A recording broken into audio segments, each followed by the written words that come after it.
you heard how Marlo punked Bodie? Said he either gotta work for him or give up his corner. Don't you know his sorry ass buckled? Oh, you'd have gone about it different? Yeah, I just did talk, like you. Got my 9, fuck Chris and me. Listen to you, all spit and fire. You'd have gone to the mattress all by your lonesome and went up against half of the West Side. You got it where it counts, and I respect that more than anything. But shit out there now ain't like it was when you was coming up. Back in the day, punk nigga like Marlo steps out, breaking the rules and shit, he find himself in the back of the car trunk on the way to Lincoln Park. No doubt, we did that shit right. Word was your bond, man looked out for his own, knowing he in the family. They gonna come from? Today, it's all fucked up. YouTube. Now, if you a Wire fan, a real Wire fan like myself, then your favorite season has to be season 1 or season 3. The casual Wire fan seems to only know about season 4. That's because season 4 is based on Marlo, Chris, Snoop, you know, the popular names. Season 4 also highlights the deficiencies in the public school system, so kids are involved. Now we got Naaman, Dookie, Michael, and this dynamic of the show shows us how vulnerable and impressionable kids can be when it comes to street life, and how easy it is to get sucked in depending on your situation. So with all that being said, season 4 is great in its own right. But season 1 is something classical, timeless about season 1. You could watch it 10 times and not get tired and learn a new lesson. Now, Marlo, Chris, and Snoop, they weren't in season 1, but they were alive and hustling during this time. This lets you know that there was a time that Marlo wouldn't dare go to war with Avon Barksdale. 3 years prior, the quality of killers that was at Avon's disposal was superior to everyone else in Baltimore, and it was clear. He even had ties to killers like Brother Mozone in New York. But the leader of his army, of his killers, was no other than Roland Wee-Bey Bryce, the end of an era. Now I'm about to hit this intro real quick, y'all, so we can hop into it.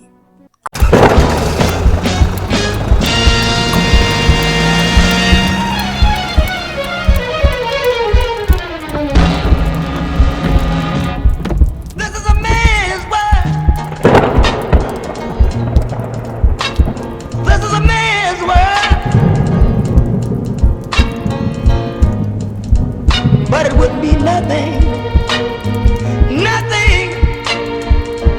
without a woman or a girl.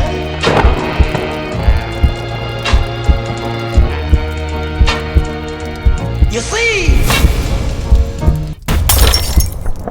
Roland Wee-Bey Bryce. He was raised in West Baltimore and dropped out of school in the 6th grade to hit the corners with Avon Barksdale and Stringer Bell. He had a natural talent for violence, so he was the main enforcer / hitman for the Barksdale organization. Now, Wee-Bey may be a fictional character in the HBO series, but his name and background is based on a real legendary hitman from Baltimore. Ed Burns, the creator of the show, is an ex-detective. His character is depicted by Roland Presberlewski. He investigated high-end drug traffickers in the 1980s, and one of the biggest dope dealers at the time was Thomas H. Taylor, and his partner in crime, Vernon Bey Collins, also known as the Bey Brothers. Vernon Collins was a narcotics hitman who was feared throughout the underworld in Baltimore. David Simon wrote about him in his book, Homicide, A Year on the Killing Streets. Now, the first time that we got to witness Wee-Bey's personality was right after D'Angelo beat that body. And this scene is important because it shows us that they are more than just the average crack dealer, selling crack to get by.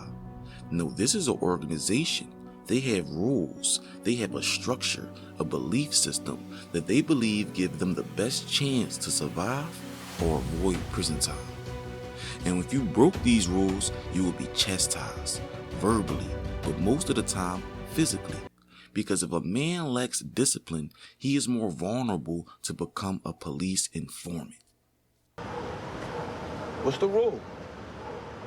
I know the rule. Say it. Don't talk in the car. Or on the phone or in any place that ain't ours, and don't say shit to anybody who ain't us. But it was just you, yo. It's your fucking truck. Don't talk in the car.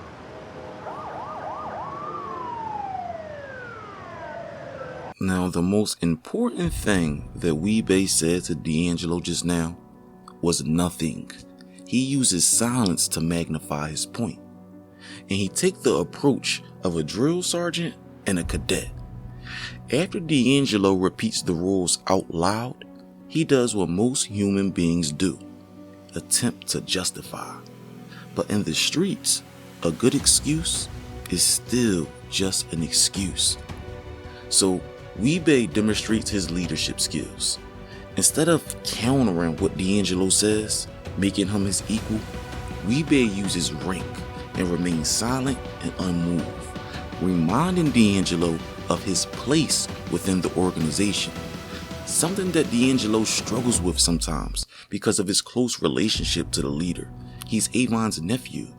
But you have to follow the rules too. Even more so than us, because you might be the king one day. But personally, I think that this rule was only enforced by Bey.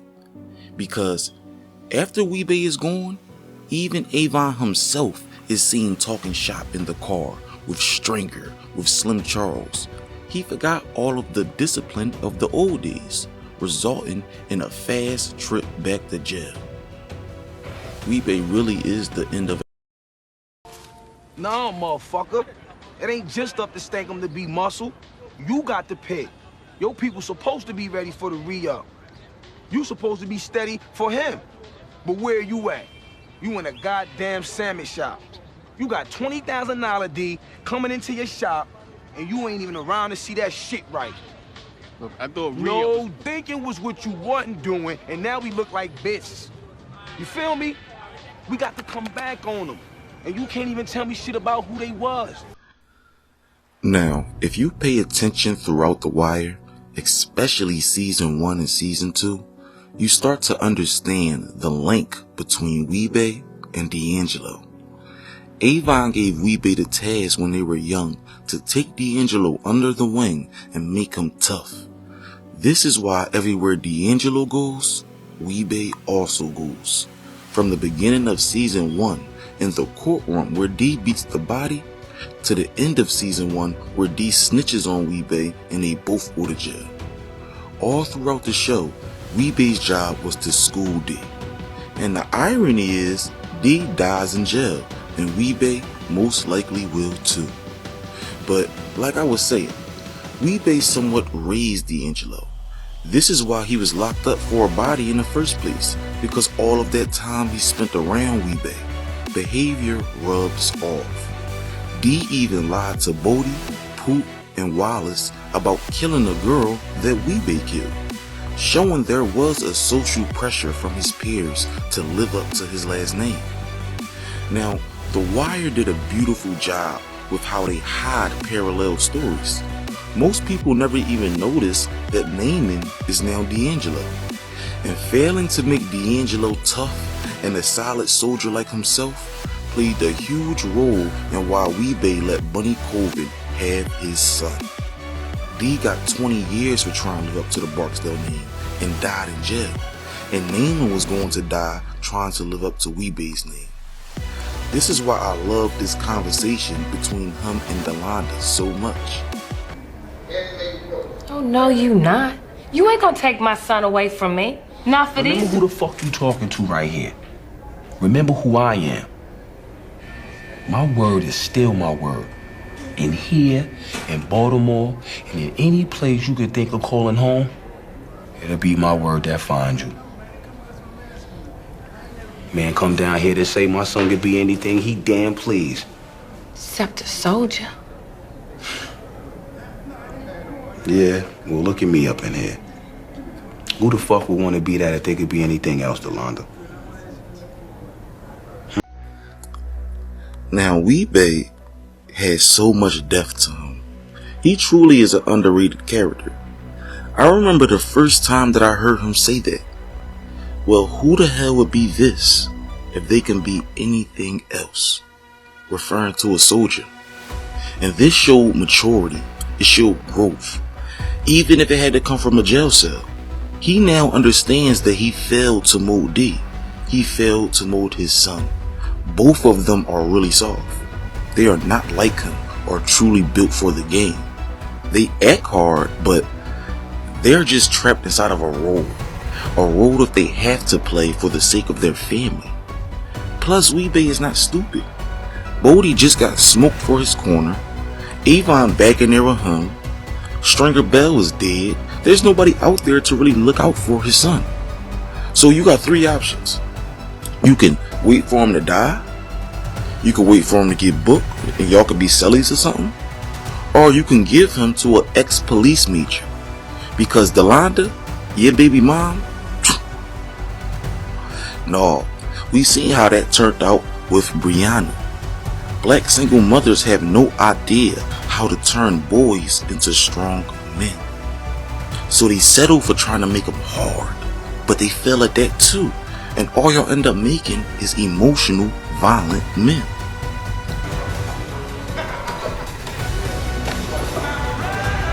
I know it ain't go so good, but that nigga Pooh, he caught me off guard. He came at me like he was crazy. So you shoot the motherfucker? I'm saying, it was him or me. You in our building. You got people on both stairs. You got more motherfucking people out in the court. And you got a gun. So what I'm trying to figure out is how the fuck you end up shooting this nigga in front of the security booth with all them people around? I'm saying, this nigga was coming at me like he was trying to end me. This ain't about him. It's about you. You can't play him out of that lobby. You can't take a beating neither. So the first thing you do, you get all emotional. You pull your gun out. You do some dumb shit. Then now we got a workaround. I know.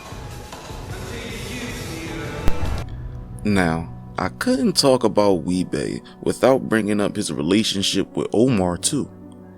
They had two of the more realistic shootouts.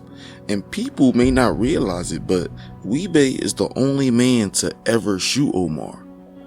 Now, he was the reason behind Omar leaving Baltimore for NY, and Omar didn't come back until Bey and Avon were locked up. Hey, who the fuck is you? Omar come and call. Omar, shit. Yo, ain't that nigga dead? I heard them project niggas lit him up. Nah, I heard they ran his ass up out of this town. Spread the word, darling. Omar back. Now, this is important because even Chris and Snoop could not shoot Omar. Yeah, y'all made him jump out of a window, but y'all had O-Dog and Michael there with y'all, and you couldn't put one bullet inside of him? And Kennard, the young boy who killed Omar, I don't really count him because of how it happened. All I'm saying is put some respect on Bey's name. Everybody should have respected him after season 1 when he knew he was finished, so he tried to take the bodies of everybody else. That was thorough. He went past accountability because Bey and D'Angelo is the only reason that Avon got that short sentence. But let me know what y'all think down in the comment section, y'all. I know there's a lot that I left out on Bey, and I'm gonna cover it soon. But hit that subscribe button if you're not subscribed for me, y'all. You here with a man's world. It's time for me to get out of here.